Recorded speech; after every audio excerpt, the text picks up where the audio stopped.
Good day everyone. I, Jasmeet Sayyed, on behalf of Marathi Vigyan Parishad, Solapur and DSTS Mandal's Unique English Medium School, extend my warm welcome to everyone on this Fun with Science activity. Today, in Fun with Science activity, Mr. Rushikesh Badamikar sir will going to show and explain some information about plywood. Once again, I would like to welcome all the members, students and the people who join us through digitally in this Fun with activity. So, I would like to call Mr. Badamikar sir to start the activity. नमस्कार, माझं नाव ऋषिकेश बदामीकर.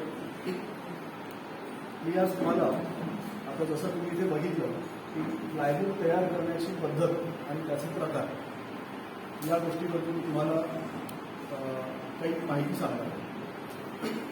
त्याच्याचबरोबर तुम्ही जो अभ्यास करता तो अभ्यास करताना संशोधक वृत्तीने कसा करायचा अभ्यास त्याच्याबद्दलही काही तुम्हाला टिप्स देणार. आता तुमच्यापैकी सगळ्यांना प्लायवूड माहिती असेल. माहिती आहे प्लायवूड म्हणजे कशाचं असतं माहिती आहे? लाकडाचं असतं, बरोबर. अजून काय माहिती आहे प्लायवूडबद्दल?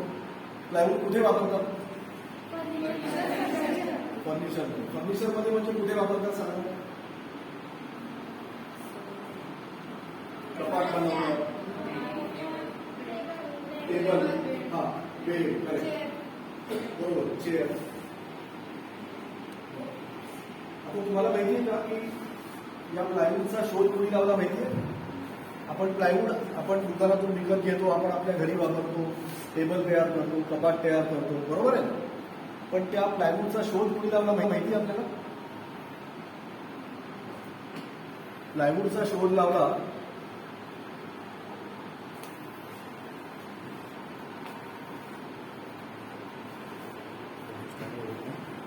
इमॅन्युएल नोबेल या संशोधकाने. नोबेल हे नाव माहिती आहे का आपल्याला? ओळखीचं वाटतंय का नोबेल? कुणी ऐकलंय नोबेल हे नाव? नोबेल हे नाव कुणी ऐकलंय? पेपरमध्ये कधी कधी नोबेल पारितोषिक वगैरे येत असतं, ऐकलंय आपण, वाचलंय? नोबेल पुरस्कार कुणाला मिळाला? शांततेचं नोबेल प्राईज, रसायनशास्त्रातलं नोबेल प्राईज, वाचलंय कधी? तर हा जो माणूस आहे इमॅन्युएल नोबेल यांनी 1865 साली प्लायवूडचा शोध लावला. ठीक आहे. आणि त्याचा मुलगा जो आहे तो म्हणजे अल्फ्रेड नोबेल. हा जो आहे हा इमॅन्युएल नोबेलचा मुलगा अल्फ्रेड नोबेल. याच्या नावाने नोबेल प्राईज दिलं जातं. नोबेल प्राईज म्हणजे जगातले जे सगळ्यात मोठ्यात मोठे सायंटिस्ट आहेत की ज्यांनी विज्ञानामध्ये रिसर्च केलेलं आहे, रसायनशास्त्रामध्ये, जीवशास्त्रामध्ये, त्याच्यानंतर शांततेसाठी काम केलं, अशा लोकांना नोबेल प्राईज हे दिलं जातं. ते या अल्फ्रेड नोबेलच्या नावाने दिलं जातं. हा सुद्धा खूप मोठा संशोधक आहे. या संशोधकांनी कुठला शोध लावला माहिती आहे? तुम्ही डायनामाइट हे नाव कधी वाचलंय? डायनामाइट माहिती आहे तुम्हाला? डायनामाइट काय असतं? डायनामाइट हा बॉम्ब असतो, करेक्ट. तर त्या डायनामाइट या बॉम्बचा शोध या माणसाने लावला. याचं नाव आहे अल्फ्रेड नोबेल. आणि याच्या वडिलांनी कशाचा शोध लावला? आपण ज्या विषयावरती आज बोलणार आहे ते म्हणजे प्लायवूड. या प्लायवूडचा शोध याच्या वडिलांनी लावला. म्हणजे वडील पण शास्त्रज्ञ आणि मुलगा सुद्धा तेवढाच शास्त्रज्ञ, बरोबर आहे. तर आता हे नोबेल कुटुंबीय कुठे राहत होते माहिती आहे? हे नोबेल वडील मुलगा हे जे राहत होते हे युरोपमध्ये स्वीडन नावाचा एक देश आहे. कुठला देश आहे? स्वीडन. तर या स्वीडनमध्ये हे राहत होते. त्यांचं नाव इमॅन्युएल नोबेल. ठीक आहे. आणि यांचा व्यवसाय काय होता? तर हे ब्रिज बनवायचे, म्हणजे पूल असतो ना नदीवरती, जो पूल आपण बांधतो, तर तो पूल बांधायचा याचा व्यवसाय होता. त्याचबरोबरीने गन पावडर माहिती तुम्हाला? गन पावडर म्हणजे बॉम्ब गोळ्याचीच पावडर, बॉम्बचीच पावडर असते. ती बंदुकीमध्ये घालून पूर्वी त्याच्याने त्याच्याने मारायचं.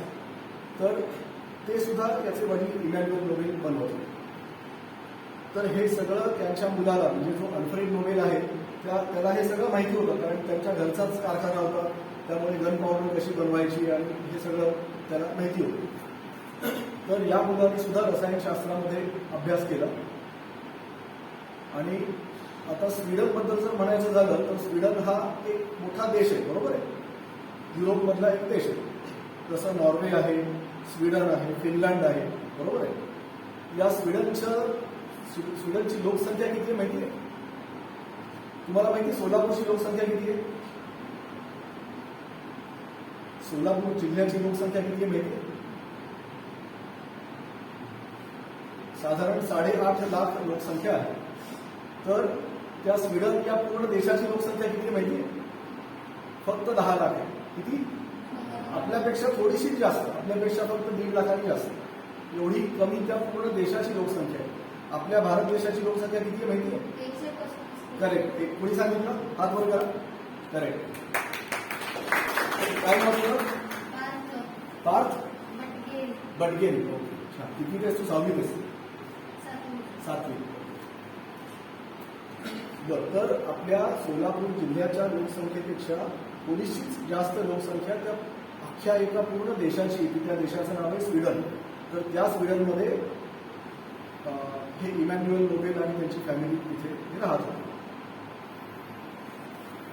तर अल्फ्रेड नोबेल हा जो त्यांचा मुलगा आहे त्यांनी रसायनशास्त्रामध्ये पदवी घेतली आणि तो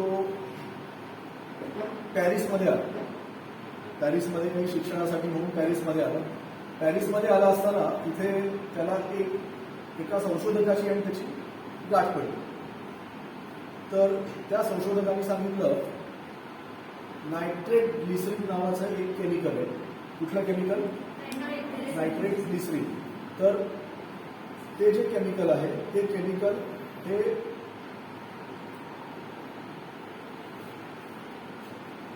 बंदुकीची गोळी किंवा दारू गोळाचं बनवतात ना, तर तो जेवढा स्ट्रॉंग असतो त्याच्याहीपेक्षा कितीतरी जास्त पटीने ते स्ट्रॉंग आहे असं त्या संशोधकांनी अल्फ्रेड नोबेलला सांगितलं. आणि पण त्या केमिकलचा ड्रॉबॅक असा होता की थोडीशी हवेमध्ये थोडीशी हीट किंवा उष्णता वाढली तर त्या केमिकलचा स्फोट होत होता. ते जिथे असेल त्या ठिकाणी त्या केमिकलचा स्फोट व्हायचा. त्यामुळे ते हाताळण्यासाठी खूप अवघड होतं.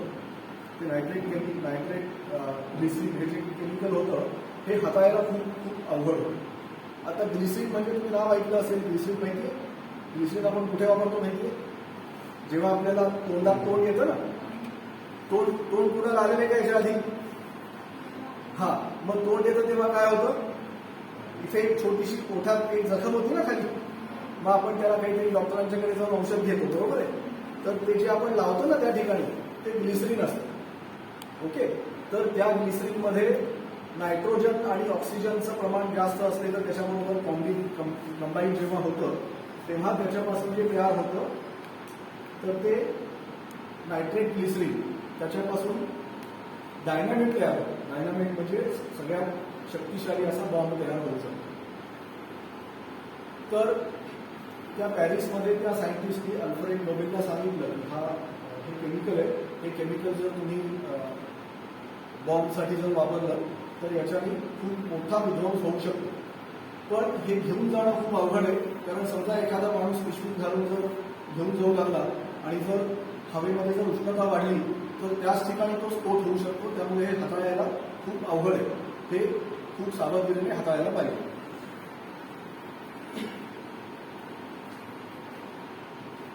तर मग त्यावेळेस तो अल्फ्रेड नोबेल जो होता तो ते केमिकल पॅरिसमधून ते केमिकलचं सॅम्पल घेऊन गेला आणि मग त्यांनी असा विचार केला की आपण काहीतरी बंदुकीसाठी आपण जे काही दारूगोळा लागतो तो आपण बनवतोच, तर त्याच्याबरोबर याचंही कॉम्बिनेशन करून आपण जर ते तयार केलं तर आपल्या वडिलांच्या व्यवसायामध्ये मदत होऊ शकेल. म्हणून त्यांनी त्याच्यावरती रिसर्च करायला सुरुवात केली. रिसर्च म्हणजे काय रिसर्च केला की ते जे काही डायनामिट म्हणजे ते जे काही केमिकल होतं त्या केमिकलचं लाईफ जे आहे ते कसं प्रिझर्व करता येईल आणि हाताळताना कुणालाही त्रास होणार नाही यासाठी आपण त्याच्यात काय अजून केमिकल ॲडिशन करू शकतो त्याच्यावरती त्यांनी अभ्यास करायला सुरुवात केली. आणि तुम्हाला गंमत सांगू, त्यांनी त्याच्यावरती रिसर्च केला आणि त्यांनी त्याच्यामध्ये यश पण मिळवलं की ते जे काही नायट्रेट ग्लिसरीन हे जे काही केमिकल होतं ते केमिकलचा कधीही कुठल्याही परिस्थितीत स्फोट होऊ शकायचा, तर तो स्फोट व्हायचा त्यांनी थांबवलं. ते थांबवण्यासाठी त्याला त्याच्यात काहीतरी मिक्स करावं लागलं. तर ते मिक्स करताना त्यांनी काय मिक्स केलं असेल? आपण जेव्हा ग्राउंडवरती खेळायला जातो तेव्हा ग्राउंडवरती काय असतं, आपण ज्याच्यावरती पळतो, धावतो, खेळतो, काय असतं? माती. ती माती कशापासून बनलेली माहितीये? माती म्हणजे काय? सिलिका, बरोबर आहे. आपण जेव्हा नदी किनाऱ्यावर जातो किंवा आपण समुद्र किनाऱ्यावर जातो तिथे तिथे काय पडलेलं असतं? सिलिका, वाळू पडलेली असते, बरोबर आहे. तर त्यांनी असा रिसर्च केला की ते जे नायट्रेट ग्लिसरीन आहे त्याच्यामध्ये थोडीशी सिलिका जर टाकली तर त्याचा स्फोट कधीही असा अचानकपणे होऊ शकत नाही. म्हणजे ते आपल्याला प्रिझर्व करता येतं, ते आपल्याला स्टोअर करता येतं. याचा त्यांनी शोध लावला आणि मग नंतर त्यांनी त्याचं पेटंट घेतलं आणि मग ते डायनामेट या नावाने तो जगभर विकू लागला आणि ते खूप प्रसिद्ध झालं. त्याच्यातून त्याला खूप पैसे मिळाले. पण त्याला जेव्हा खूप पैसे मिळाले तेव्हा जे काही त्यांच्या देशातले त्यांच्या गावातले जे लोक होते ते म्हणायचे की हा माणूस जो आहे तो राक्षस माणूस आहे. काय या माणसाचं काम जे आहे ते चांगलं काम नाही, त्यामुळे ते त्याला दानव म्हणू लागले. काय म्हणू लागले? राक्षस म्हणू लागले की हा माणूस चांगला नाही. त्यामुळं मग त्या अल्फ्रेड नोबेलला मला वाईट वाटू लागलं की काय मी एवढं चांगलं काम करतोय आणि मी जो काही शोध लावलाय त्या शोधामुळे काय होऊ लागलं की आता समजा तुम्हाला पूल बांधायचा आहे किंवा एखादा डोंगर खडून मोठ्याच्या मोठा रस्ता करायचा आहे तर त्यावेळेस त्या डायनामेटचा उपयोग करता येऊ लागला. तर त्याच्याने एवढे चांगले उपयोग होत आहेत, पण समाजातले इतर जे लोक आहेत ते मात्र मला त्याच्याबद्दल नाव ठेवत आहेत किंवा मला चांगलं म्हणत नाही. तर त्यामुळे त्याला वाईट वाटू लागलं. मग त्याला त्याच्या त्या डायनामेटच्या व्यवसायातून खूप पैसे मिळाले आणि मग त्याला जे जास्तीचे पैसे मिळाले त्या पैशाचा नंतर त्यांनी काय ठरवलं की मला जे जास्त पैसे मिळाले त्याचं मी माझ्या नावाने जे चांगले चांगले सायंटिस्ट आहेत की ज्यांनी विज्ञानामध्ये खूप मोठं काम केलेलं आहे त्यांना माझ्या नावाने एक पुरस्कार दिला जावा असं त्यांनी ठरवलं. आणि मग त्यांनी खूप मोठी रक्कम बँकेमध्ये एफडी केली आणि मग त्याच्यावरती त्याच्या नावाने गेल्या अनेक वर्षापासून नोबेल पुरस्कार नावाचा पुरस्कार मोठ्या मोठ्या आता मी तुम्हाला एक जसं मी तुम्हाला मगाशी सांगितलं की अभ्यास करताना संशोधक वृत्तीने अभ्यास कसा करायचा ते पण मी तुम्हाला याच्यात सांगणार. आता तुम्ही सगळे 6वी 7वी 8वी 9वी मुलं आहात, बरोबर आहे. रोज तुम्हाला शाळेत गृहपाठ दिलेला असतो की नाही? होमवर्क दिलेला असतो ना? मग तुम्ही किती वेळ घरी जाऊन होमवर्क करता? रोज किती वेळ अभ्यास करता? तू किती वेळ करतो अभ्यास रोज? किती वेळ करतो घरी जाऊन अभ्यास? 2 तास. आणि मग तू अभ्यास नाही केलास तर तुला आई रागवते ना? कोण रागवतं? आई रागवते का वडील रागवतात? बाबा रागवतात. आणि मग ऑफिसमधनं आल्यावर ते रागवतात तुला. मग तेव्हा काय करतो तू? अभ्यासाला बसतो, बरोबर आहे. तर आता तुम्हाला माहिती का की हा जो स्वीडन हा देश आहे या स्वीडनच्या बाजूलाच एक फिनलंड नावाचा एक देश आहे. कुठला देश? फिनलंड. तर तो फिनलंड जो देश आहे ना हा एज्युकेशनसाठी किंवा शिक्षणासाठी खूप प्रसिद्ध आहे, जगभरात प्रसिद्ध आहे. तर त्या देशामध्ये 1ली पासून ते 7वी पर्यंत मुलांना होमवर्कच दिला जातो. किती छान आहे ना? म्हणजे घरी जाऊन होमवर्क कोणीच होमवर्क करायचा नाही. मग त्यांना होमवर्क काय दिला जातो तर तुमच्या घराच्या शेजारी एखादं कुठलं झाड असेल तर त्या झाडाची पानं कशी आहेत त्याचं चित्र काढा किंवा त्या झाडावर कुठले कुठले पक्षी येऊन बसतात, मग त्या पक्षाची चोच कशी आहे, मग त्याची पिसं कशी आहेत त्याचं निरीक्षण करा. अशा प्रकारचा त्याला होमवर्क दिला जातो. आणि आता आपल्यापैकी समजा एखाद्या मुलाने किंवा कोणी जर अभ्यास जर केला नसेल तर मग काय होतं, शाळेतनं पालकांना बोलवलं जातं, हो की नाही, की जा तुझ्या वडिलांना घेऊन ये किंवा आईला घेऊन ये, तू अभ्यास करत नाहीस, बरोबर आहे. तर या फिनलंड देशामध्ये कसं आहे की जर तो मुलगा अभ्यास करत नसेल तर शिक्षकच त्याची जबाबदारी घेतात आणि शिक्षक म्हणतात की तो अभ्यास करत नाही ना, मी त्याला अजून दुसऱ्या पद्धतीने कसा अभ्यास करायचा आहे ते सांगतो. त्या देशामध्ये शिक्षणाची पद्धती आपल्या इतर देशांच्या पेक्षा खूप वेगळी. तर ही शिक्षण पद्धती साधारण कशी आहे, आता मी तुम्हाला एक छोटंसं एक उदाहरण देतो. तुमच्यापैकी सगळ्यांना कावळ्याला लागली तहान ही गोष्ट माहिती आहे? हा, काय बरं मला गोष्ट सांगा, कावळ्याला लागली तहान काय गोष्ट? हा सांग, तुझं नाव काय? तनिष्का, सांग. एक कावळा होता, हा. त्याला खूप तहान लागलेली असते. हा. तो सगळीकडे पाण्याच्या शोधात फिरत असतो. हा. त्याला एक मडका दिसतो. हा. तो त्या मडक्याजवळ जातो, पण हा. त्या मडक्यात पाणी खूप कमी असतं, म्हणजे त्या पाण्याकडे चोन पोचत नाही. हा, त्या मडक्यातलं पाणी का कमी झालेलं असतं? उन्हामुळे. हा, मग तुम्ही काय करतो की आजूबाजूला तो बघतो, जर हा. छोटे दगड पडलेले हा. असतात, तो दगड एक पाण्यात टाकतो. हा. आणि दगड पाण्यात टाकल्यामुळे पाणी वर येतं, कावळा पाणी पितो. हा. आता मला सांगा की आता तनिष्काने सांगितलं की माठातलं पाणी कमी झालेलं होतं, बरोबर आहे? ते का कमी झालेलं होतं पाणी? उन्हामुळे. मग उन्हामुळे काय होतं? इव्हॅपोरेशन होतं, बरोबर आहे? म्हणजे तो माठ भरलेला होता, त्या भरलेल्या माठातनं इव्हॅपोरेशन होत पाण्याचं बाष्पीभवन झालं आणि माठातलं पाणी हे हळूहळू कमी झालं. म्हणजे काय झालं? कोणी पिलं का ते पाणी? इव्हॅपोरेट झालं, म्हणजे ते पाणी हवेमध्ये उडून गेलं, बरोबर आहे? आता मला सांगा की आता आपण आपल्या प्रत्येकाच्या घरामध्ये बोर आहे किंवा अपार्टमेंटमध्ये राहत असतो तर बोर केलेला असतो ना, बरोबर आहे ना? मग बोर मी काय केलेलं असतं सांगा बरं? बोर मी काय करतो आपण, त्याचा वापर काय होतो, त्याचा उपयोग काय होतो बोरचा? पाणी आपण कुठून मिळवतो? जमिनीत खालून, बरोबर आहे? मग उन्हाळ्याच्या दिवसामध्ये आपल्याला बोरला पाणी येतं का? हा, का नाही येत? हा, इव्हॅपोरेट झालेलं असतं आणि ते पाणी लोकांनी सुद्धा पिऊन वापरलेलं असतं. त्यामुळे काय होतं, आणि जमिनीमध्ये पाणी मुरत नाही. जमिनीमध्ये जर पावसाचं पाणी जर जमिनीत गेलं तर तेच पाणी आपल्याला बोरमधनं येणार आहे ना, बरोबर आहे ना? आणि मग ते जर पाणी तिथे गेलं नाही आणि आपण जर पाण्याचा उपसा करून जर पाणी सगळं संपवलं तर काय होणार आहे? आपल्याला बोरला पाणी मिळणार आहे का? मग आजपासून 40 वर्षापूर्वी जेव्हा बोर केला जायचा तेव्हा 100 फुटावरून सुद्धा पाणी लागायचं आणि आता जेव्हा बोर केला जातो तेव्हा 500 फूट जमिनीच्या आत गेलं तरी पण पाणी लागतं का? लागत नाही. बरेचदा बोर केलेला वेस्ट जातो, मग त्यावेळेस लाख 1.5 रुपये खर्च पाण्यात जातो, बरोबर आहे ना? मग आता मला सांगा की कावळ्याला लागली तहान ही एक छोटीशी गोष्ट आहे, पण ती गोष्ट जर आपण नीट समजून घेतली तर आपल्याला काय समजू शकतं की जमिनीतली पाण्याची पातळी सुद्धा कशा पद्धतीने कमी व्हायला लागलेली आहे, बरोबर आहे ना? म्हणजे गोष्ट कुठली होती? कावळ्याला लागली तहान. कावळ्याला लागली तहान ही आपण जेव्हा LKG UKG मध्ये होतो तेव्हा ऐकलेली गोष्ट आहे, बरोबर आहे? पण त्या छोट्याशा गोष्टीतून आपल्याला काय समजू शकतं? काय समजू शकतं? जमिनीतली पाण्याची पातळी कशा पद्धतीने कमी होत चालली हे समजू शकतं का नाही? तर जेव्हा आपण अभ्यास करतो तेव्हा सुद्धा आपण अशा पद्धतीनेच विचार करायला पाहिजे. आता आपल्याला सगळ्यांना शिवाजी महाराज इतिहासात होऊन गेले, बरोबर आहे? शिवाजी महाराज सगळ्यांना आवडतात. शिवाजी महाराजांनी काय काय काम केलं, किती महत्वाची कामं केली, कोणी सांगू शकेल?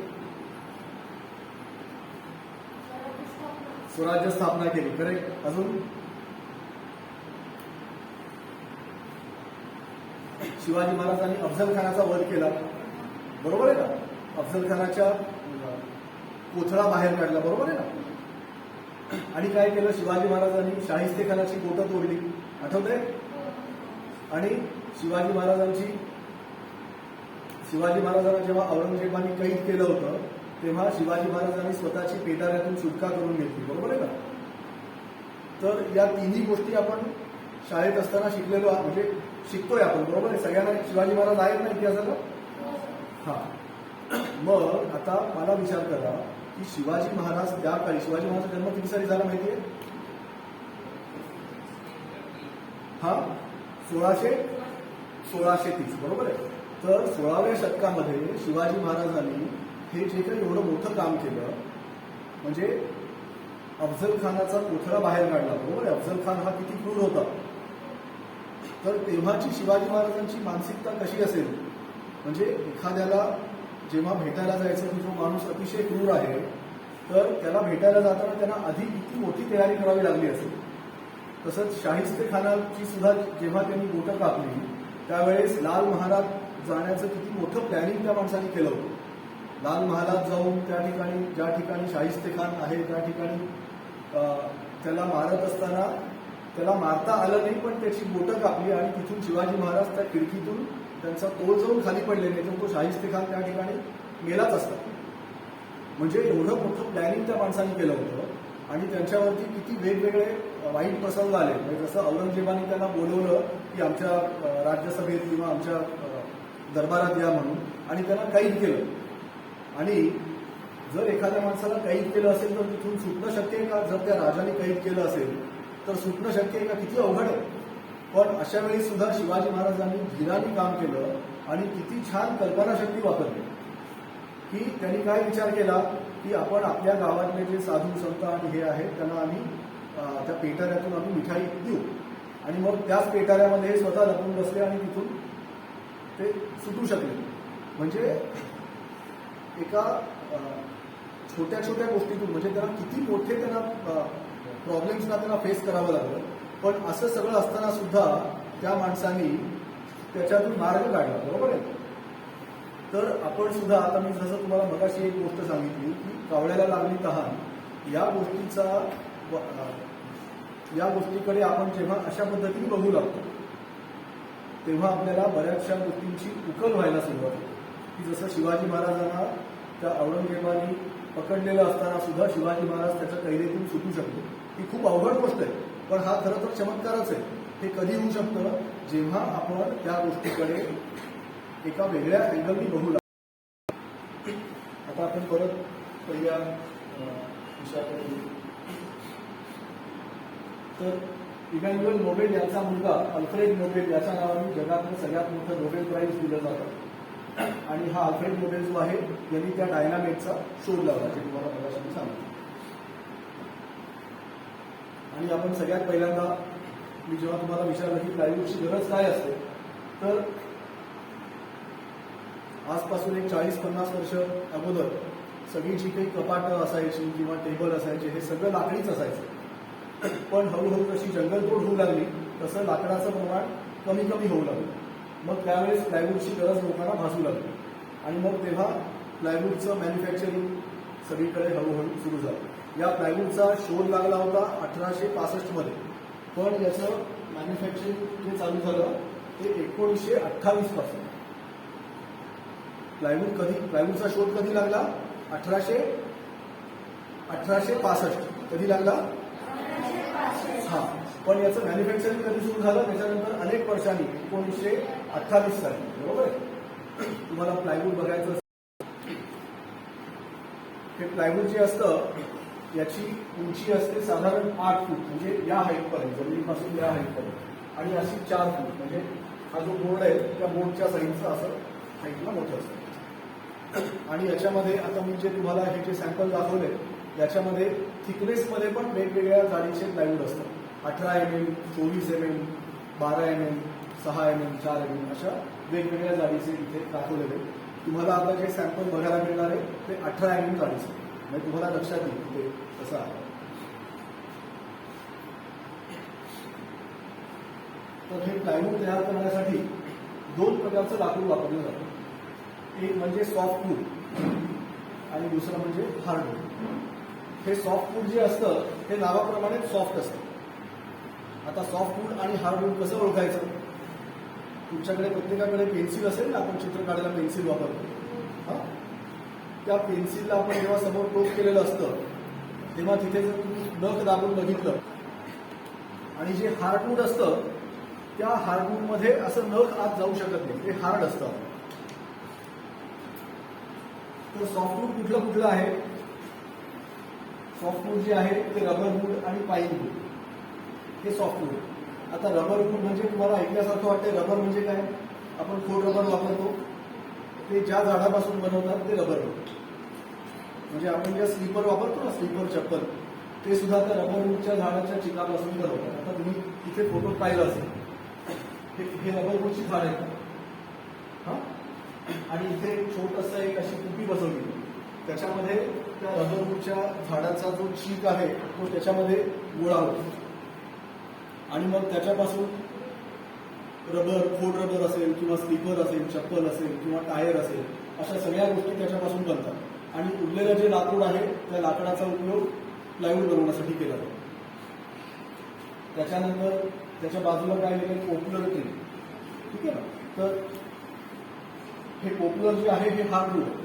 हार्डवूड म्हणजे कसं ओळखायचं की त्याला नख दाबलं तरी पण आतमध्ये नख जात नाही, नखाचा त्याच्यावरती ओळखडा पडत नाही, ते हार्डवूड. तर हार्डवूड कुठलं आहे, ओक, पॉप्युलर आणि चेरी हे हार्डवूड. तर प्लायवूड बनवताना रबरवूड, पाईनवूड, ओक, पॉप्युलर, चेरी अशा प्रकारच्या लाकडापासून प्लायवूड हे बनवलं जातं. प्लायवूडमध्ये सर्वसाधारणपणे दोन प्रकार असतात. एक म्हणजे कमर्शियल प्लायवूड आणि दुसरं म्हणजे मरीन प्लायवूड. ठीक आहे. आता कमर्शियल म्हणजे काय, कमर्शियल म्हणजे व्यावसायिक प्लायवूड, म्हणजे सर्वसाधारण जे सगळीकडे वापरलं जातं.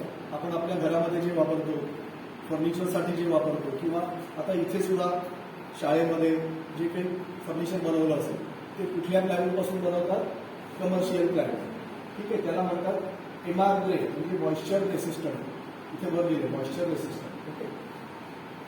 तर त्याच्यामध्ये एक डिंक वापरलं जातं. डिंकाचा वापर काय असतो माहिती आहे तुम्हाला, डिंक आपण कशासाठी वापरतो, तर तसंच हे काय आहे, ग्लू, हे पण एक डिंक आहे, हे प्लायवूड तयार करताना वापरतात. त्या डिंकाला म्हणतात युरिया फॉर्मल्डिहाइड. काय म्हणतात, युरिया फॉर्मल्डिहाइड. युरिया हा नाव कुठेतरी वाचल्यासारखं किंवा ऐकल्यासारखं वाटतंय का, युरिया, युरिया माहितीये, युरिया कुठे असतो, खत. हा बरोबर, युरिया शेतकरी वापरतो ना, झाडांना खत म्हणून वापरतो. त्या युरियामध्ये काय असतं, नायट्रोजन असतं, बरोबर आहे ना. तर ते युरिया आणि दुसरं काय आहे, त्याच्या पुढे काय लिहिलंय, फॉर्मल्डिहाइड. युरिया आणि फॉर्मल्डिहाइड जेव्हा मिक्स करतात आणि ते मिक्स करून जेव्हा त्या प्लायवूडला लावतो, तुम्ही आता बघितलं ते प्लायवूड, ते कसे लेअर एकावर एक चिटकवले होते, तर त्याला ते आपण जसं डिंक लावतो तसंच ते युरिया फॉर्मल्डिहाइड लावतात आणि मग नंतर त्याच्यापासून ते प्लायवूड बनलं जातात. म्हणजे तुम्हाला पुढे सांगायची. पण हे युरिया फॉर्मल्डिहाइडचं जे प्लायवूड बनतं, याचे बॉन्ड जे असतात हे स्ट्रॉंग नसतात. म्हणजे परत त्याला जर पाणी लागलं तर ते कालांतराने सुटू शकतं. की जसं आपण डिंक म्हणून भाताचा वापर करायचा, किंवा आपण खायचं जे काही डिंकाचं लाडूचं जे डिंक आहे, बाभळीचं डिंक, तर ते सुद्धा जर परत त्याला पाणी लागलं तर ते परत लूज होतं, बरोबर आहे ना. तर तसंच युरिया फॉर्मल्डिहाइडचं हे जे काही डिंक आहे ते याच्यापासून जेव्हा प्लायवूड बनतं तेव्हा नंतर जर परत त्याला पाणी लागलं तर ते परत त्याचे जे लेयर्स आहेत हे हळूहळू सुटू शकतात. पण याची किंमत कमी आहे, स्वस्त आहे.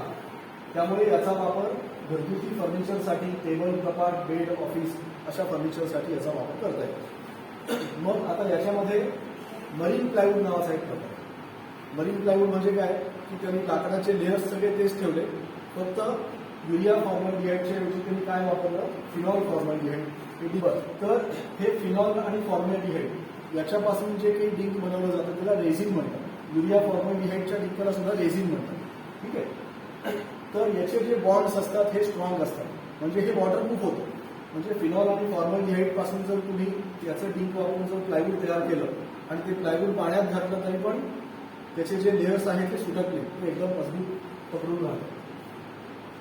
तर याची किंमत महाग आहे. मग याचा वापर कुठे होतो, ज्या ठिकाणी पाण्याचा संबंध येतो त्या ठिकाणी याचा वापर होतो. मग पाण्याचा संबंध कुठे कुठे येऊ शकतो, की आता जसं बोटी, हा पूल बनवायचा आहे, बरोबर, त्याच्यानंतर बोटी बनवायच्या आहेत, बरोबर आहे, बोट बनवायची आहे, तर त्या ठिकाणी जर प्लायवूड वापरायचं असेल तर ते फिनॉल फॉर्मल्डिहाइडचं ग्लू किंवा फिनॉल फॉर्मल्डिहाइड डिंक वापरून केलेलं प्लायवूड असेल. त्याच्यानंतर आता किचनमध्ये नेहमी पाण्याचा संबंध जास्त येत असतो, बरोबर आहे ना. तर त्यावेळेस किचनच्या ट्रॉलीज आजकाल बरेच लोक करून घेतात. कुणाकुणाच्या घरी किचनची ट्रॉली आहे, हा, तर त्या किचनच्या ट्रॉलीसाठी जेव्हा प्लायवूड वापरलं जातं तेव्हा ते प्लायवूड कुठलं वापरायला पाहिजे, मरीन प्लायवूड. की त्या मरीन प्लायवूडमध्ये काय वापरलेलं असतं, फिनॉल फॉर्मल्डिहाइड, बरोबर आहे. त्याच्यानंतर जे बाथरूमचे दरवाजे असतात ते सुद्धा कुठले घ्यायला पाहिजे, मरीन प्लायवूडचे घ्यायला पाहिजे, बरोबर आहे. किंवा जर आता काही लोक घरामध्ये फ्लोरिंग सुद्धा करून घेतात, पुढं प्लायवूडचं फ्लोरिंग करून घेतात, मग ते फ्लोरिंग कुठलं असायला पाहिजे, फिनॉल फॉर्मॅल्डिहाइडच्या ग्रुपपासून केलेलं असायला पाहिजे.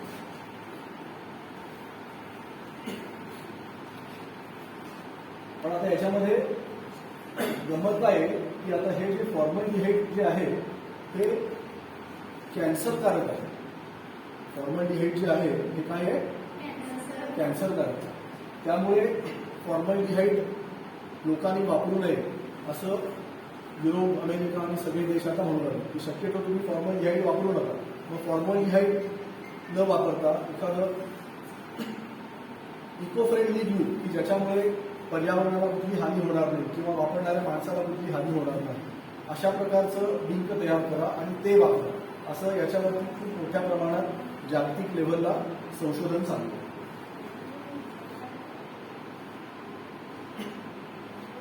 आता प्लायवूड तयार करायची पद्धत याच्या एकूण 10 स्टेप्स आहेत. सगळ्यात आधी काय आहे की प्लायवूड तयार करताना कटिंग करावं लागतं. म्हणजे काय की झाड कापून त्याचे आधी पोंके बनवले जातात. ठीक आहे, जे मोठ्याच्या मोठं झाड जे वाढलेलं असतं, कुठली कुठली झाडं मी तुम्हाला मगाशी सांगितली, रबरवूड, चेरी, पोपलर, बरोबर आहे ना. तर ही जी काही झाडं आहेत ती प्लायवूडसाठी लावली जातात आणि मग ही झाडं जेव्हा वाढतात तेव्हा ती कट करतात आणि त्याचे ओळखे बनवले जातात. ओळखे बनवल्यावर मग त्याचं डिबार्किंग केलं जातं. डिबार्किंग म्हणजे काय की त्या ओंडक्याची जी काही वरची साल आहे ती साल काढतात. जसं आपण घरी पपई खायची असेल तर काय करतो, साल काढतो, किंवा मोसंबी संत्री खायची असेल तर काय करतो, आपण साल काढतो आणि मग नंतर आपलं आपण फळ खातो. तर तसं याचा झाडाच्या वरचं जे साल आहे ते साल काढलं जातं. तर झाडाच्या ओंडक्याची साल मशीनवर काढली जाते, त्या मशीनला डिबार्किंग मशीन म्हणतात. ओंडक्याची साल काढल्यावर ते ठराविक साईजमध्ये कट केलं जातं. ज्या साईजमध्ये पाहिजे त्या साईजमध्ये ते कट करतात. त्यानंतर ते जे ओंडके आहेत हे 93 डिग्री सेल्सिअसला म्हणजे 200 डिग्री फॅरनहाईटला हीट केले जातात, म्हणजे ते गरम करतात. मग ते गरम करण्यासाठी काय करतात, तेवढ्या डिग्रीच्या पाण्यामध्ये ठेवतात, बरोबर आहे,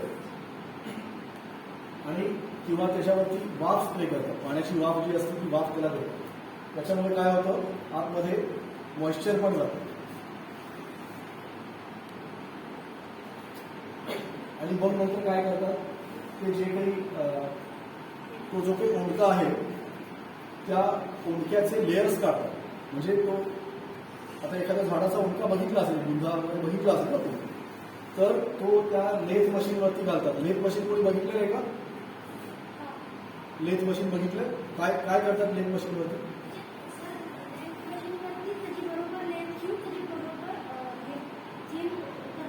हा, बरोबर. तर याच्यावरती त्याचे असे स्लाइस काढता येतात. आता इथे पाहिलं ते लेथ मशीन, त्याच्यावरती झाडाचा ओंडका तरी आत टाकलेला आहे, पण त्याच्यात एखादा पेपर बाहेर आल्यासारखं येऊन आलेलं, बरोबर आहे. तर त्याचे जे काही लेयर्स आहेत हे लेयर्स असे बाजूला काढतात. तर त्याचे काही लेअर बाजूला काढतात त्याला म्हणतात व्हिनियर. काय म्हणतात? व्हिनियर. आणि त्याचा जे थिकनेस असतो तो थिकनेस साधारण 2 mm असतो. म्हणजे आता हे जे तुम्ही पाहताय फोटोमध्ये त्याचा थिकनेस हा एवढा आहे. हे 2 mm. 2 mm म्हणजे किती जाड असतं. त्यानंतर त्याच्यामध्ये अजून एक प्रकार असतो तो म्हणजे फेस व्हिनियर. फेस व्हिनियर जे आहे त्याचा थिकनेस 0.3 mm, 0.2 mm असतो. याचा थिकनेस 0.2 mm म्हणजे ते 2 mm आहे आणि याचा 0.2 mm. किती किती फरक आहे पहा, 2 mm आणि 0.2 mm. म्हणजे हातात घेतल्यावर लक्षात येईल दोन्हीमध्ये किती किती किती. त्यानंतर हे जे काही व्हिनियर तयार झालेलं असतं हे व्हिनियर ड्रायरमध्ये घालतात. म्हणजे जसं आपण कपडे धुतल्यावर ते वाळण्यासाठी म्हणून आपण दोरीवर टाकतो ना, तर तसे हे जे काही फेस व्हिनियर आणि कोर व्हिनियर हे जे आहे ते व्हिनियर ड्रायर मशीनमध्ये घालतात. ड्रायर मशीनमध्ये घालून ते वाळवतात.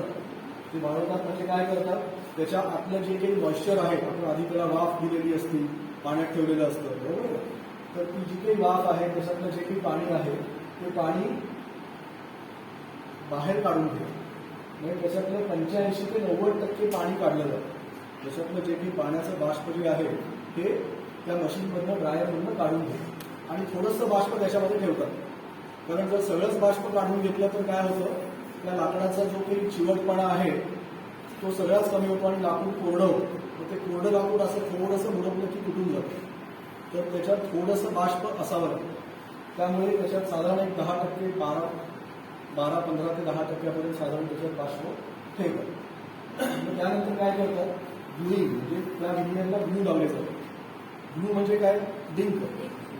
कुठल्या डिंक लावतात, त्याला जर कमर्शियल प्लायवूड बनवायचं असेल तर युरिया फॉर्मॅलिटी, बरोबर आहे. आणि जर त्यांना वॉटरप्रूफ प्लायवूड बनवायचं असेल तर फिनॉल फॉर्मॅलिटी. त्यानंतर ते विनियर क्लब सँडविच प्रमाणे एकावर एक ठेवलं जातं. म्हणजे आता हे जे की 3 mm आपण किंवा 2 mm जे विनियर बघितलं ते आता आपण क्लब सँडविच पाहिलं ना, ब्रेडच्या स्लाइसवर अजून एक स्लाइस ठेवलेली असते, त्याच्यावर अजून एक स्लाइस ठेवलेली असते आणि मग मध्ये टोमॅटो, कांदा आणि सगळं घातलेलं असतं, बरोबर आहे. तर याच पद्धतीने प्लायवूड सुद्धा असंच बनवतात. म्हणजे एकावर एक लेअर असे ठेवतात आणि त्याला मधून डिंक लावतात आणि मग नंतर ते हॉट प्रेसमध्ये घालून गरम करतात. तर हे जेव्हा एकावर एक ठेवतात तेव्हा ते क्लब सँडविच सारखं दिसतं. आपण जे सँडविच खातो ना त्याच्यासारखं दिसतं. तर जेव्हा 18 mm प्लायवूड बनवायचं असतं तेव्हा त्याच्यामध्ये 9 लेयर्स असतात. आता तुमच्याकडे ते 18 mm प्लायवूड तुम्ही मगाशी बघितलं असतं, साधारण त्याच्यामध्ये 9 लेअर असतात. तुम्ही जर ते लेअर मोजले तर तुम्हाला लक्षात येईल. आणि 12 mm प्लायवूडसाठी 6 लेअर असतात.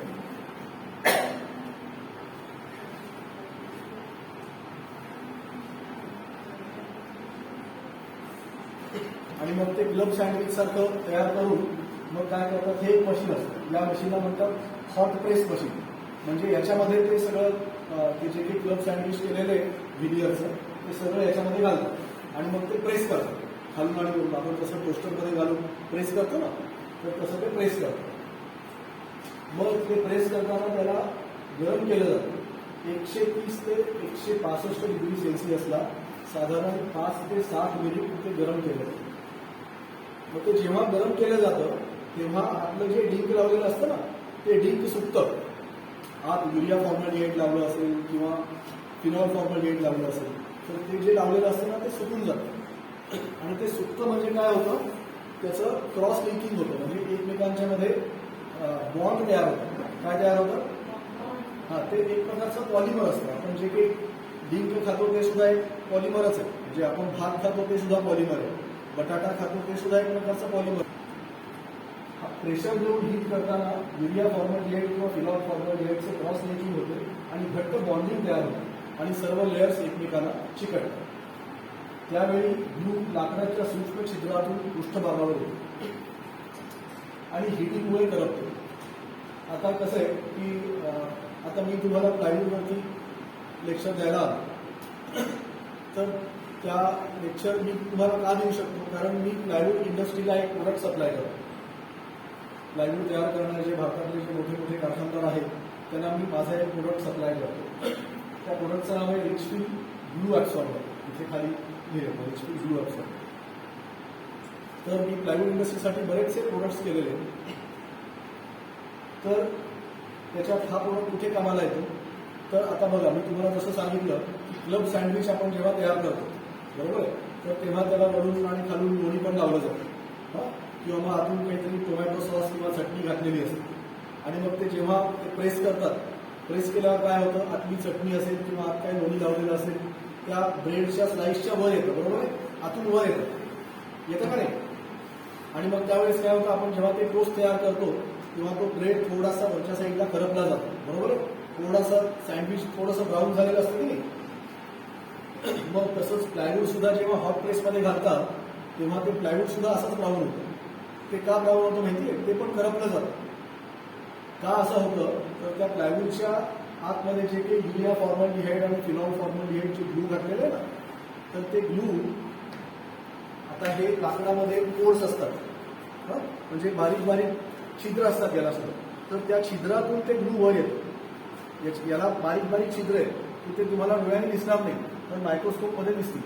तर त्या छिद्रातून ते आत लावलेलं ग्लू जे आहे ते प्लायवूडच्या वर येतं. आणि मग जेव्हा 130 डिग्री सेल्सिअसला जेव्हा ते गरम व्हायला लागतं त्यावेळेस काय होतं, जेव्हा आपण पोळी तव्यावर ठेवतो तेव्हा काय होतं, जास्त वेळ जर तव्यावर पोळी ठेवली तर काय होणार आहे, हा मग करपल्यावर त्या पोळीचा रंग कसा होणार, काळा.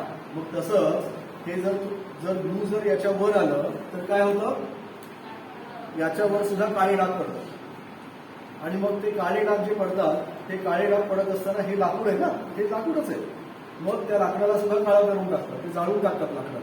मग त्यावेळेस त्याला किती जरी घासलं तरी पण त्याच्यावरती ते काळे डाग दिसतात. मग त्याच्यावरती ते काळे डाग दिसू नयेत म्हणून आम्ही एक प्रोडक्ट तयार केलं. तर त्या प्रोडक्टचं नाव आहे ग्लू ऍब्सॉर्बर.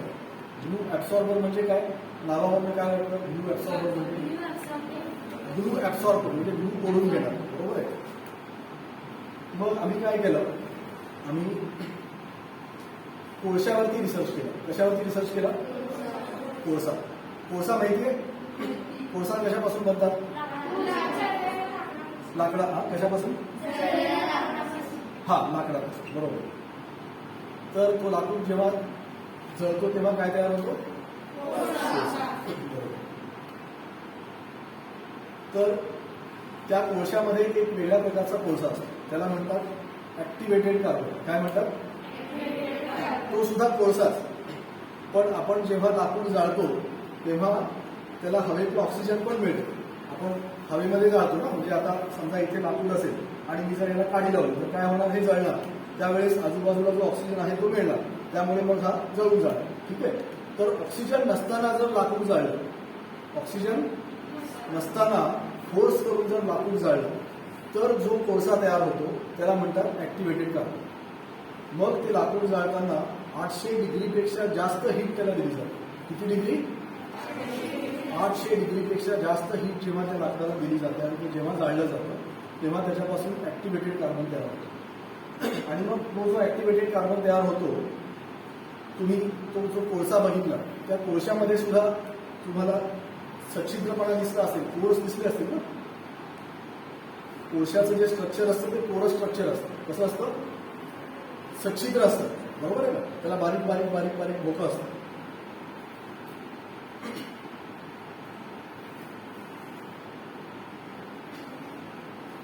तर हा जो ऍक्टिव्हेटेड कार्बन असतो, हा जेव्हा ते लाकूड जाळून ऑक्सिजन नसताना जेव्हा जाळतात 800 डिग्रीला आणि तेव्हा जो ऍक्टिव्हेटेड कार्बन तयार होतो तेव्हा त्याच्यामध्ये सुद्धा 3 वेगवेगळ्या प्रकारचे पोर स्ट्रक्चर तयार होतात. जेव्हा आपण इलेक्ट्रॉन मायक्रोस्कोप मध्ये ते बघू, म्हणजे साधा मायक्रोस्कोप नाही, त्याच्याहीपेक्षा खूप खूप मोठ्या पटीने चांगला असलेला मायक्रोस्कोप असतो इलेक्ट्रॉन मायक्रोस्कोप. त्या इलेक्ट्रॉन मायक्रोस्कोप खाली आपण जेव्हा तो ऍक्टिव्हेटेड कार्बन जेव्हा बघू तेव्हा काय दिसतं की त्या कोळशामध्ये जे काही पोर्स आहेत, म्हणजे सच्छिद्रपणा जो आहे तो एकदम फाईन असतो, त्याला म्हणतात मायक्रोपोरस. काय म्हणतात, मायक्रोपोरस. त्याच्यानंतर एक त्याच्यापेक्षा थोडासा मोठी छिद्र असतं, त्याला म्हणतात मेसोपोरस. काय म्हणतात, मेसोपोरस. म्हणजे एकदम जे फाईन असतात त्याला म्हणतात मायक्रोपोरस, आणि एक त्याच्यापेक्षा जी थोडी मोठी छिद्र असतात त्याला म्हणतात मेसोपोरस, आणि त्याच्यापेक्षा जी जास्त मोठी असतात त्याला म्हणतात मॅक्रोपोरस. काय म्हणतात, मॅक्रोपोरस, म्हणजे ती मोठी छिद्र असतात. तर तो ऍक्टिव्हेटेड कार्बन काय करतो, तो ज्याच्या सान्निध्यामध्ये येतो त्याला तो ऍब्सॉर्ब करायचं काम करतो, म्हणजे एक प्रकारचं ओढून घ्यायचं काम करतो. काय करतो, तुम्ही बघितलंय का, आपण जेव्हा घरामध्ये खूप तेलकट भांडी असतात आणि मग आई काय करते, अशा वेळेस ती भांडी धुताना कोळशाची राख वापरती. आपण कधी बघितलंय कोळशाची राखेने भांडी घासताना, बघितलंय का फक्त बिंगलीच बघितलंय. कोळशाची जी राख असते ना, आता तुम्ही काय केला, जर बघितलं नसेल तर आपल्या घरी जो काही कोळसा जर घरात नसेल, जर कुठे मिळाला आपल्याला तर तिथून थोडी कोळसा घेऊन या आणि मग तो कोळसा कुठून बारीक करा. ठीक आहे. आणि मग एक दिवस तुम्ही काय करा, जेव्हा तुम्हाला सुट्टी असते तेव्हा आईला सांगा की आई आज तू भांडी घासायचं काम तू करू नकोस, आज मी तुला भांडी घासून देतो. आणि मग त्यावेळेस तुम्ही ती कोळशाची पावडर घ्या. ठीक आहे. आणि मग त्याच्यापासून तुम्ही ती भांडी घासा आणि मग तुम्हाला लक्षात येईल की ती भांडी किती स्वच्छ होतात. बरोबर आहे. तर त्या कोळशाने भांडी स्वच्छ होतात. पूर्वी मी जेव्हा लहान होतो तेव्हा कोळशाच्या पावडरने दात पण घासायचे. तुम्हाला माहिती असेल, म्हणजे पूर्वीच्या काळी आपण लहान असताना कोळशाच्या पावडरने सुद्धा, कोळशाची पावडर त्याच्यात थोडं मीठ घालून दात घासल्यावर दात स्वच्छ होतात. आता तुम्हाला माहिती का, आपण जेव्हा कोलगेटनी दात घासतो तेव्हा एक तर दातावरती बारीक बारीक किटण आलेलं असतं. मग आपण जेव्हा दात घासतो तेव्हा आपल्याला फ्रेश वाटतं आणि ती कोलगेटची चव पण गोड असते, बरोबर आहे. पण जर परत जीभ जर दातावरनं फिरवली तर आपल्याला त्या दातावरती परत बारीक बारीक काहीतरी जाणवतं की अजून आपले दात तेवढे स्वच्छ झाले नाही. आपण किती कोलगेटनी 10 मिनिट जरी दात घासले तरी असं जाणवतं का नाही. मग हा जो कोळसा आहे ना, या कोळशाच्या पावडरमध्ये थोडंसं मीठ घालून जर तुम्ही दात घासले तर तुम्हाला त्या कोलगेट किंवा बाकीच्या ब्रँडेड पेस्टपेक्षाही खूप चांगलं वाटेल.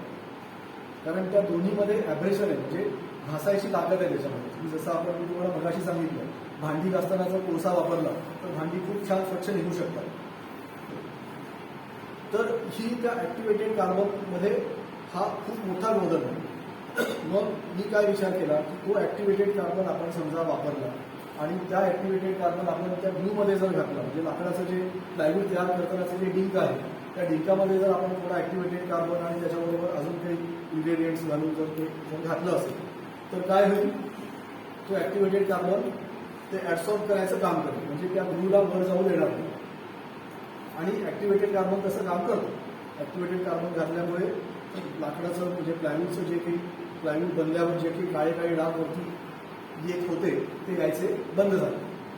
तर हा त्याच्यामध्ये खूप मोठा त्याचा एक गुणधर्म. तर आता आम्ही जो प्रोडक्ट तयार केला आहे रिचफिल ग्लू अब्सॉर्बर, पूर्वी जेव्हा प्लायवूड तयार व्हायचं तेव्हा प्लायवूडच्या वरती असे डाग असायचे. प्लायवूड जेव्हा तयार होतं तेव्हा त्याच्यावर हे डाग दिसायचे. पण जर कार्बन वापरलं असेल तर हे डाग सगळे निघून जातात, काहीच डाग पडत नाही आणि ते ब्राईट होतं. म्हणजे कार्बनचा असाही उपयोग होऊ शकतो की प्लायवूड इंडस्ट्रीमध्ये पण उपयोग होऊ शकतो, दात घासण्यासाठी पण उपयोग होऊ शकतो, आंघोळ करण्यासाठी पण होऊ शकतो, भांडी घासण्यासाठी पण होऊ शकतो, कितीतरी गोष्टीसाठी करू शकतो. साधा कोळसा आहे, हो ना.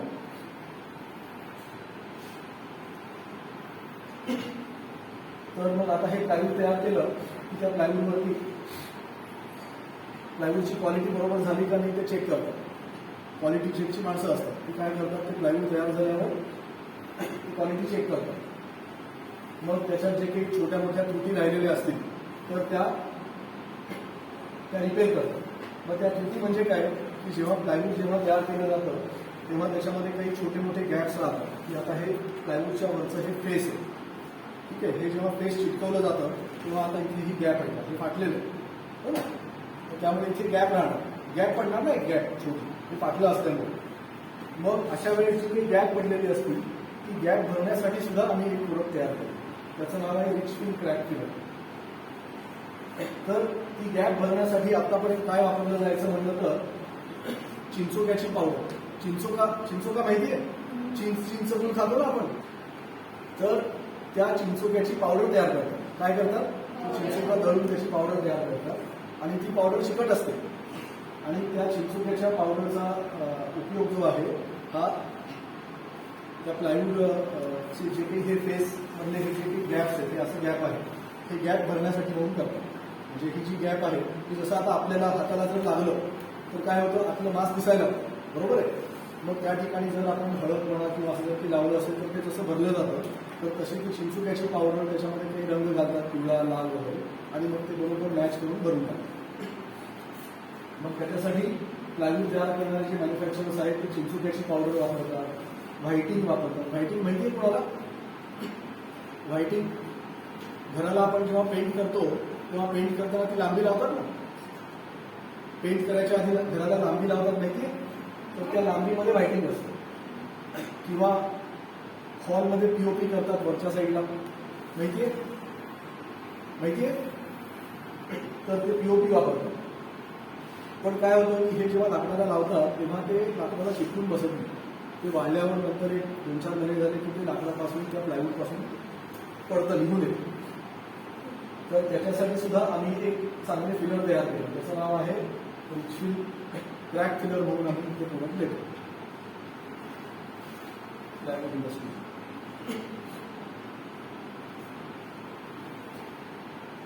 मग हे आता हे प्लायवूड जे तुम्ही बघितलं तर प्लायवूडचे लेअर एकावर एक ठेवलेले आणि मग ते त्याला ते साईडला लावतात, ते हात दिसतो ना ते लावतात.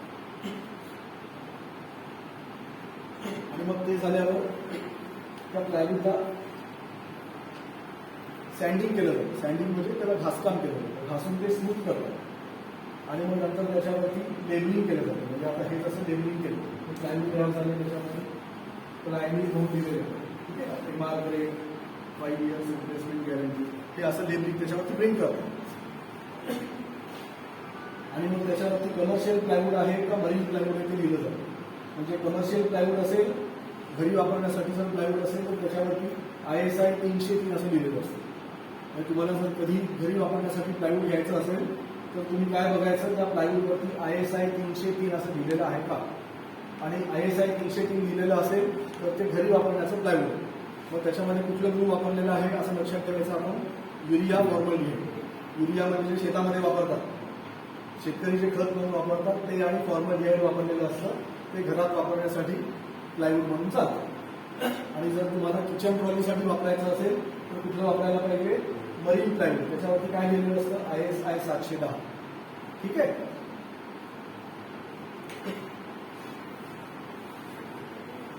आता भारतातले काही नामवंत प्लायवूड उत्पादक सेंचुरी प्लाय म्हणून आहे, Everest Ply, Minimax, Keshav Ply, Varshcon, Truwood, Corbett, Gattani, Rama Ply, अशा बऱ्याच प्लायवूड मॅन्युफॅक्चरिंग कंपनी भारतामध्ये आहे. आता हे प्लायवूड कुठे तयार होतं, सोलापुरात एकही प्लायवूड तयार करणारी कंपनी नाही. प्लायवूड तयार होतं हरियाणामध्ये यमुनानगर नावाचं एक गाव. काय गावाचं नाव, यमुनानगर. जसं सोलापूरमध्ये टेक्सटाईल म्हणजे चादर टॉवेल तयार होतं ना, सोलापूर कशासाठी फेमस आहे, सोलापूर हे पूर्ण जगामध्ये चादर टॉवेलसाठी फेमस आहे, बरोबर का. तर तसंच हरियाणा या राज्यातलं यमुनानगर हे जे गाव आहे हे यमुनानगर प्लायवूड इंडस्ट्रीसाठी फेमस आहे, तिथे प्लायवूड तयार होतं.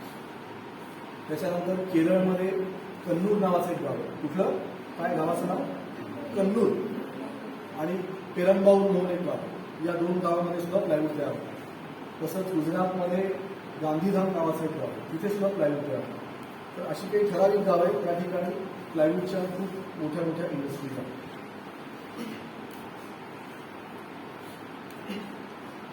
तर या 2 प्लायवूड व्यतिरिक्त इतरही प्लायवूड आहेत. म्हणजे प्लायवूडचे अजूनही बरेच प्रकार आहेत. तर एक आहे स्ट्रक्चरल प्लायवूड. हे structural plywood theatre, mall, hotel आणि किचन अशा ठिकाणी वापरलं जातं. त्याच्यानंतर फायर रिटार्डंट प्लायवूड म्हणून असतं. फायर रिटार्डंट म्हणजे की त्याला कधीही आग लागू शकेल. आता लाकूड म्हणल्यावर कधी पेटणार ना, पण फायर रिटार्डंट म्हणजे त्याच्यामध्ये असे काही केमिकल्स घातलेले असतात की त्यामुळे त्या प्लायवूडला आग लागत नाही. तर ते अग्निप्रतिबंधक प्लायवूड असतं. त्यानंतर शटरिंग प्लायवूड म्हणजे ज्या ठिकाणी नवीन बिल्डिंग तयार होत असते त्या ठिकाणी बरेचदा तुम्ही बघितलं असेल की जेव्हा कॉन्क्रिटिंग होतं तेव्हा वरती छताला एक लाल रंगाचं प्लायवूड लावलेलं असतं, ब्राऊन कलरचं लाल रंगाचं, तर त्याला म्हणतात शटरिंग प्लायवूड. तर ते बिल्डिंग कन्स्ट्रक्शनमध्ये वापरतात. आणि प्लायवूडला कीड लागू नये म्हणून कडुनिंब, बोरॅक्स, त्याच्यानंतर CNSL ऑइल यांची सुद्धा ट्रीटमेंट दिली जाते. आता कडुनिंबाचं झाड तर आपल्याला माहिती आहे, बरोबर आहे. कडुनिंब हे कडू असतं. कडुनिंबाचं पान कधी खाऊन बघितलंय, कडुनिंबाचं पान, हा त्याच्या फांदीने काय करतात माहिती, दात घासतात.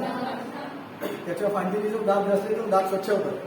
म्हणजे मी तुम्हाला मगाशी सांगितलं की ऍक्टिव्हेटेड कार्बनने सुद्धा दात घासता येतात.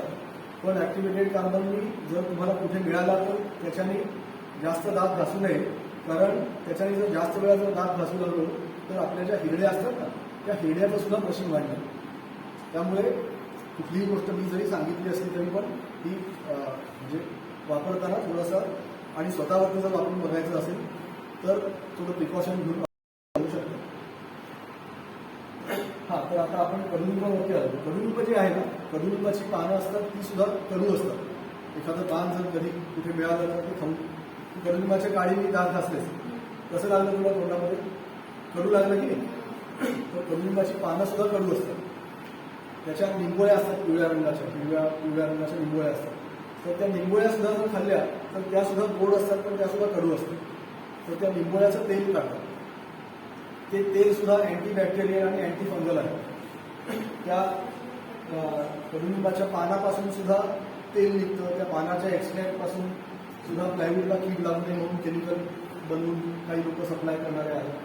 त्याच्यानंतर बोरॅक्स. बोरॅक्स म्हणजे काय? बोरॅक्स नाव वाचलंय, ऐकलंय? कॅरम कोण कोण खेळतं? तुम्हाला आवडतं कॅरम? कॅरम बोर्ड खेळताना कुठली पावडर वापरता तुम्ही? त्या सोडत्या बोरिक पावडर. ती बोरिक पावडर म्हणजेच बोरॅक्स. ठीक आहे ना? तर ती बोरिक पावडर सुद्धा अँटीफंगल असते, बरोबर आहे, आणि अँटीबॅक्टेरियल असते. तर ते बोरॅक्स सुद्धा वापरतात प्लायवूड इंडस्ट्रीमध्ये, प्लायवूडला कीड लागू नये म्हणून. मग आता समजा तुमच्याकडे जर कधी प्लायवूडला, तुमच्याकडे घरी जर फर्निचर आहे आणि त्या फर्निचरमध्ये जर प्लायवूडला जर कधी कीड लागली असेल तर तुम्ही काय करू शकता? बोरिक पावडर, कॅरम बोर्डची पावडर आहे ती पावडर घ्या, किंवा मग ते कडुलिंबाचं झाड जर असेल तर त्याची पानं काढा, ती वाळवा, मिक्सरमध्ये घालून ती बारीक पावडर करा, बरोबर आहे. आणि ते आणि बोरिक पावडर दोघांचं मिक्स कॉम्बिनेशन करून तुम्ही ज्या ठिकाणी कीड लागली असेल त्या ठिकाणी ती पावडर ठेवा. ती जी काही कीड लागली असेल, बारीक छोटीशी कीड असेल तर ती कीड मरून जाईल आणि निघून जाईल. त्याच्यानंतर CNSL ऑइल. CNSL ऑइल म्हणजे काय माहिती आहे? CNSL म्हणजे कॅश्यू नट शेल ऑइल.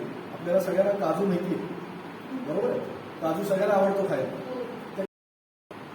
तर त्या काजूचं जे आपण जो काजू खातो तो वरचा टर्फल काढलेला काजू असतो. त्या काजूच्या वरचं जे टर्फल असतं ना, त्या टर्फलामध्ये तेल असतं. तर त्या तेलाला म्हणतात CNSL oil, cashew nut shell oil, म्हणजे काजूच्या वरच्या टर्फलाचं तेल.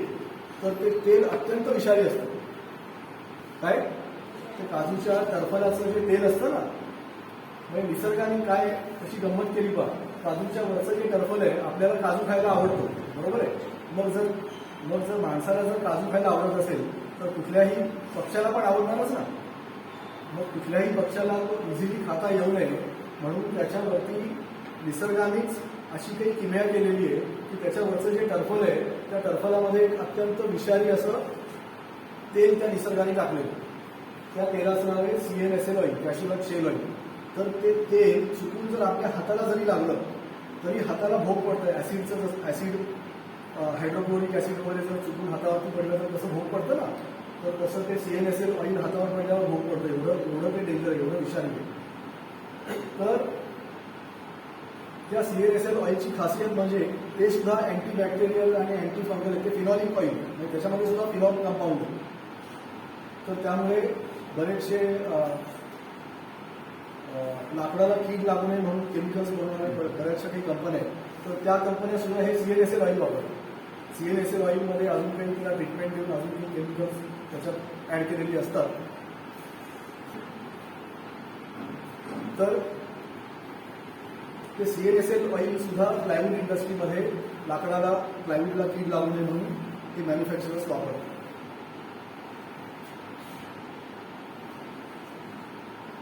प्लायवूडची किंमत आता, प्लायवूड हे खूप महाग आहे बरं का. म्हणजे या 1-1.5 वर्षानंतर प्लायवूडच्या किमती फारच वाढल्या. आधी प्लायवूड साधारण 60-65 रुपयाला वगैरे मिळायचं, पण आता प्लायवूड जर तुम्ही थोडं चांगल्या क्वालिटीमध्ये घ्यायला गेलात तर आता जवळजवळ 90 रुपये 95 रुपये पर स्क्वेअर फूट अशी त्याची किंमत झाली. म्हणजे आता प्लायवूड खूप महाग होऊ लागलं. कारण त्या प्लायवूड बनवताना जे युरिया फॉर्मल्डिहाइड किंवा फिनॉल फॉर्मल्डिहाइड हे जे वापरलं जातं ते खूप आता महाग व्हायला लागलं.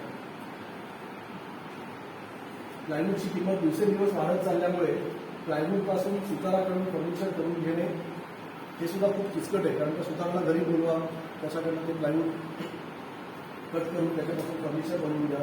हे वेळ खाऊ असल्यामुळे MDF आणि पार्टिकल बोर्ड हे 2 नवीन कन्सेप्ट आता मार्केटमध्ये आलेले आहेत. आता हा जो टेबल आहे, हा टेबल ज्याच्यापासून केला हे प्लायवूड नाही आहे बरं, हे आहे पार्टिकल बोर्ड. आहे पार्टिकल बोर्ड. तर हे स्वस्त आहे, प्लायवूडपेक्षा खूप स्वस्त आहे. म्हणजे प्लायवूड समजा 90 रुपयाला असेल तर हे 30, 35, 40 रुपयाला आहे. एवढं स्वस्त आहे. प्लायवूड 90 रुपयाला असेल तर हे किती रुपयाला आहे? 30 रुपयाला. म्हणजे किती स्वस्त आहे पहा. हे कशापासून बनवतात माहिती आहे? पार्टिकल बोर्ड कशापासून बनवतात माहिती आहे?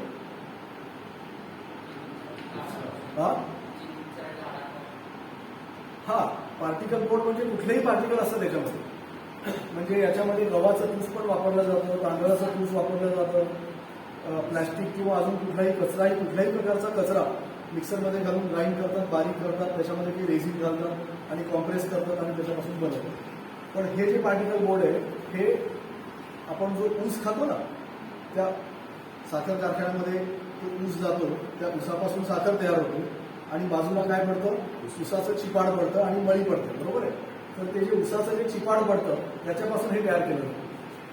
ते मिक्सरमध्ये घालून बारीक करतात, त्याचे बारीक तुकडे करतात आणि मग त्याच्यामध्ये युरिया, फॉर्मल्डिहाइड मगाशी जे सांगितलं तर ते त्याच्यामध्ये घालतात आणि मग ते हॉट प्रेसमध्ये घालून त्याच्यापासून हा बोर्ड तयार करतात. आणि हे तयार करताना त्याच्या खाली आणि वर हा पातळ पेपर लावून टाकतात. त्यामुळे हे खूप स्वस्त आहे, सगळ्यात वेस्ट मटेरियलपासून तयार होतं. तसंच MDF सुद्धा तसाच प्रकार आहे. MDF म्हणजे लाकडाचा फाईन भुस्सा असतो, लाकडाचा एकदम फाईन भुस्सा असतो, त्याच्यामध्ये रेझिन म्हणजे ग्लू घालतात, डिंक घालतात आणि हॉट प्रेसमध्ये घालून ते तयार होतात. तर लाकडाचा भुस्सा ऊसाच्या चिपाडापासून किंवा भाताच्या भुसापासून सुद्धा हे बनवलं जातं. हे पर्याय स्वस्त आहे, पण याच्यामध्ये प्लायवूड सारखी मजबूती नाही. आता प्लायवूड सारखी मजबूती नाही म्हणजे काय की याला जर स्क्रू जर लावला पार्टिकल बोर्डला किंवा MDFला तर तो स्क्रू आतमध्ये जातो, पण परत जर ओढला तर तो स्क्रू बाहेर येतो. पण तेच जर प्लायवूड पासून म्हणजे लाकडापासून जर प्लायवूड बनवलेलं असेल तर याच्यामध्ये जेव्हा आपण स्क्रूइंग करतो ना तेव्हा तो स्क्रू आतमध्ये जातो आणि लवकर बाहेर येत नाही. जसा आपण केसाचा गुंडा झाला असेल तर जेव्हा आपण कंगवा फिरवतो डोक्यावरनं तर तेव्हा काय होतं, तो कंगवा अडकून बसतो केसामध्ये, बरोबर आहे. तर तसं जेव्हा आपण याच्यामध्ये प्लायवूडमध्ये जेव्हा स्क्रूइंग करतो तेव्हा ते स्क्रू प्लायवूडमध्ये अडकून बसतं, लवकर निघत नाही. त्यामुळे प्लायवूड हे मजबूत असतं आणि तेच पार्टिकल बोर्डमध्ये जर स्क्रूइंग केलं तर ते लगेच निघून येतं, कारण त्याच्यामध्ये आत काय आहे, बारीक बारीक भुस्सा आहे. त्यामुळे सगळ्यात मजबूत आणि सगळ्यात चांगलं काय फर्निचरसाठी प्लायवूड, बरोबर आहे. लाकडाला पर्याय नाही हे जरी खरे असले तरी माणसाच्या स्वतःच्या स्वार्थासाठी तो लाकूड तोड करत असताना वृक्ष लागवड आणि वृक्ष संवर्धन हे देखील केले जाते. म्हणजे आपण सुद्धा आपल्या घराच्या शेजारी अंगण असेल, काही असेल तर त्या ठिकाणी झाडं लावली पाहिजे, बरोबर आहे. ती झाडं लावल्यामुळे काय होईल, आपल्याला सुद्धा ऑक्सिजन मिळेल. कारण आपण प्लायवूडसाठी, फर्निचरसाठी आणि माणसाच्या वापरासाठी म्हणून सगळी झाडं तोडून टाकतो. मग तोडल्यावर परत त्या ठिकाणी झाड आपण लावायला पाहिजे ना. ते झाड लावलं तर काय होईल, पर्यावरणाचा समतोल साधला जाईल. त्यामुळे स्वार्थासाठी आपण लाकूड तोड करत असताना वृक्ष लागवड आणि वृक्ष संवर्धन देखील केले पाहिजे. एक झाड तोडताना 10 झाडे लावली पाहिजे. पृथ्वीच्या पोटातील दगडी कोळसा आणि इतर खनिज पदार्थ माणूस त्याच्या स्वार्थासाठी वापरून संपवू शकेल, परंतु वृक्षाची लागवड करून त्यांची वाढ करता येते. म्हणजे जमिनीच्या आतले जे मिनरल्स आहेत, दगडी कोळसा आहे, हे आपण वापरून संपवू शकतो, ते परत तयार नाही होत. पण झाडं जी आहेत ती आपण लावल्यावर परत वाढू शकतो. त्यामुळे वृक्षाची लागवड आणि वाढ करता येते. त्यामुळे पृथ्वीवरील तापमानाची वाढ सुद्धा कंट्रोलमध्ये ठेवता येते. ग्लोबल वॉर्मिंगचे जेव्हा माणसाला जास्त चटके बसू लागतील तेव्हा माणसाला टेक्नॉलॉजीला बरोबर घेऊन निसर्गाबरोबर सुद्धा तह करावा लागतो. कारण निसर्गाबरोबर जर आपण मैत्री केली तरच आपण सर्व मानव जात पृथ्वीवर जगू शकतो. तर एवढं सांगून मी माझे 4 शब्द सांगतो.